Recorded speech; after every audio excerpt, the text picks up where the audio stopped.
Allah Maha Pemberi rezeki. Kita nggak boleh khawatir. Kalau kita, apa arti yakin dalam bahasa Arab? Istilahnya apa? Percaya dalam bahasa Arab istilahnya apa?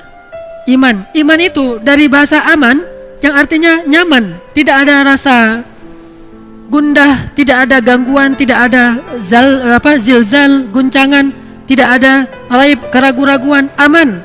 Maka orang yang beriman hatinya aman. Orang yang beriman hatinya tentram. Orang yang beriman hatinya nyaman. Kalau kita yakin bahwa Allah Maha Pemberi rezeki, maka kenapa kita merasa takut? Kenapa kita merasa sedih? Kenapa kita merasa khawatir? Kenapa kita merasa gundah? Kenapa kita merasa was-was? Kenapa? Berarti kita tidak benar-benar yakin Allah Sang Pemberi rezeki. Kenapa khawatir? Allah kan yang ngasih rezeki. Kenapa kita harus ngebela-belain banget sesuatu yang Allah benci? Kita ambil sesuatu yang Allah larang demi mendapatkan sesuatu nasi, katanya ikhtiar.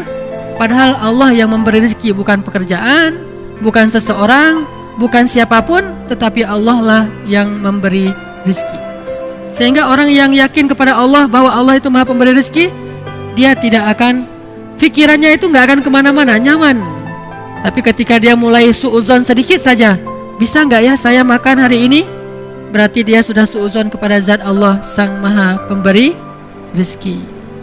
Kalau saya nanti nikah, saya bisa ngasih makan gak kepada istri dan anak-anak saya? Asa ayyughniyahumullah, kata Allah. Allah yang akan mencukupkan kebutuhan mereka. Yughni bukan cuma cukup, memperkaya mereka. Ngapain lagi khawatir? Yang penting laksanakan perintah Allah. Kalau Allah bilang kerja, ya kerja. Allah bilang cari yang halal, ya cari yang halal. Setelahnya gak usah khawatir. Maka belajar akidah itu nomor 1 dalam agama. Namanya fiqhul akbar, fikih terbesar.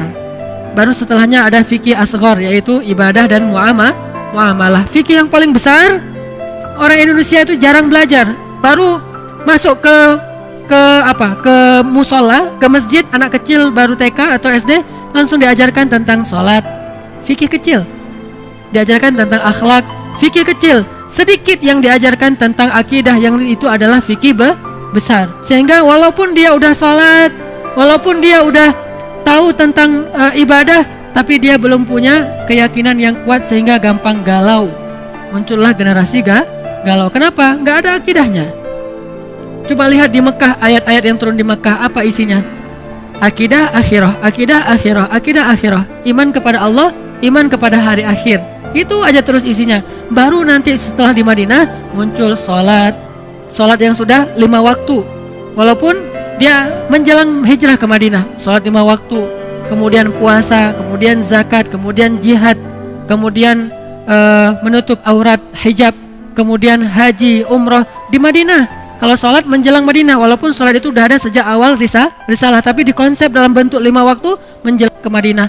Intinya syariat itu baru muncul setelah sampai di Madinah. Sebelumnya akidah akhirah, akidah akhirah. Coba lihat ayat-ayat tentang yang di juz amma, rata-rata akhirah, akidah.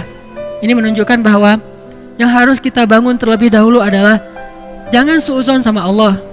Kalau kita udah gak suuzon sama Allah, insya Allah kita gak akan suuzon sama manusia. Kita tidak akan menjelek-jelekkan manusia. Kenapa? Bagaimanapun juga dia adalah ciptaan Allah. Makanya salah satunya yang paling gampang, misalnya Allah Maha Pemberi rezeki. Udah, kenapa ragu? Kenapa kita bilang ini jangan, ini gak boleh, pekerjaan ini haram, tapi keuntungannya gede? Berarti makin gede dosanya. Udah, tinggalkan saja pekerjaan ini, ambil pekerjaan lain yang halal. Terus saya mau makan apa? Ini enggak yakin sama Allah nih, iftira. Ini suuzon sama Allah. Kalau misalnya dikatakan ini haram Ustaz, haram. Tanya lagi ke Ustaz lain, Ustaz ini halal enggak? Haram. Ustaz ini halal enggak? Haram. Dalilnya jelas. Ya sudah, mulai hari ini juga saya langsung akan resign. Saya akan minta berhenti. Bahkan uang pensiunnya pun saya enggak berani makan. Kalaupun saya ambil, saya kasih ke fakir miskin, tapi saya tidak akan makan. Kenapa? Saya tahulah Allah yang Maha Pemberi rezeki. Falima syak. Lalu kenapa ragu?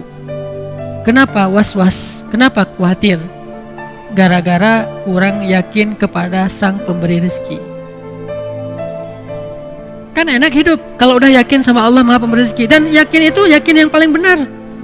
Kalau keyakinan kepada selain Allah, keyakinan yang palsu. Hari ini kita mendapatkan bukti, besok udah nggak ada lagi bukti itu, dia sudah mengecewakan. Tapi kalau yakinnya kepada Allah, Allah Maha benar. Kita sering mendengar itu, shadaqallah. Bahkan kalau ada orang yang ngaji lupa bilang shadaqallahul azim, kita protes. Tapi kita nggak percaya sama Allah, itu aneh tuh. Ada orang ngaji, kan shadaqallahul azim itu bukan bagian dari ayat ya. Jadi kalau kita habis ngaji bisa bilang shadaqallahul azim itu dengan keras atau pelan.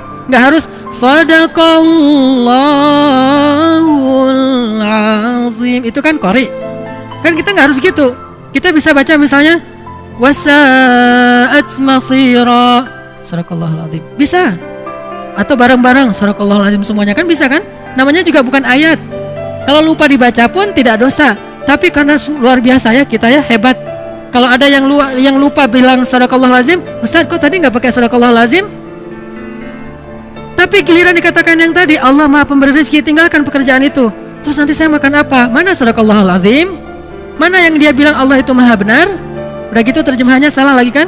Maha benar Allah dengan segala firman-Nya. Padahal apa?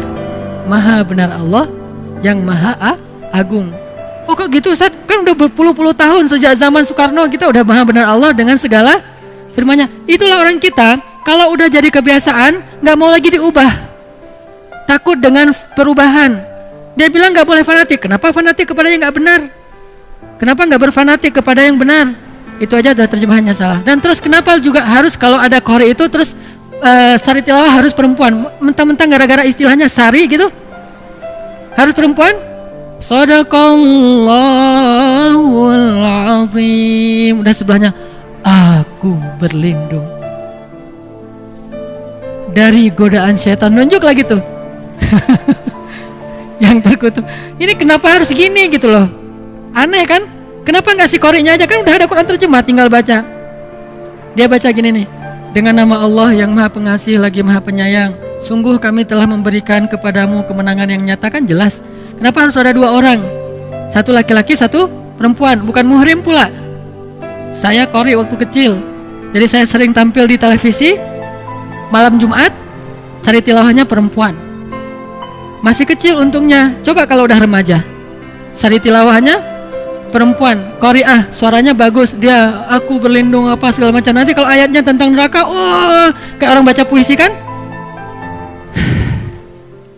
Ini karena kebiasaan kita. Makanya kalau kita rajin bilang shadaqallahul azim, kenapa shadaqallahul azim itu nggak masuk ke hati? Kenapa cuma di lisan? Shadaqallahul azim, Maha benar Allah yang Maha Agung. Kenapa enggak? Oh benar tuh, memang benar, ayat itu memang benar. Memang Allah Maha Razzaq, memang Allah Maha Rahman, memang Allah Maha Ghafur, memang Allah Wahhab. Jadi kalau misalnya dia belum dapat anak, berdoa lagi, berdoa supaya Allah kasih anak. Udah berdoa, bukan udah, nggak ada cerita udah berdoa, terus berdoa.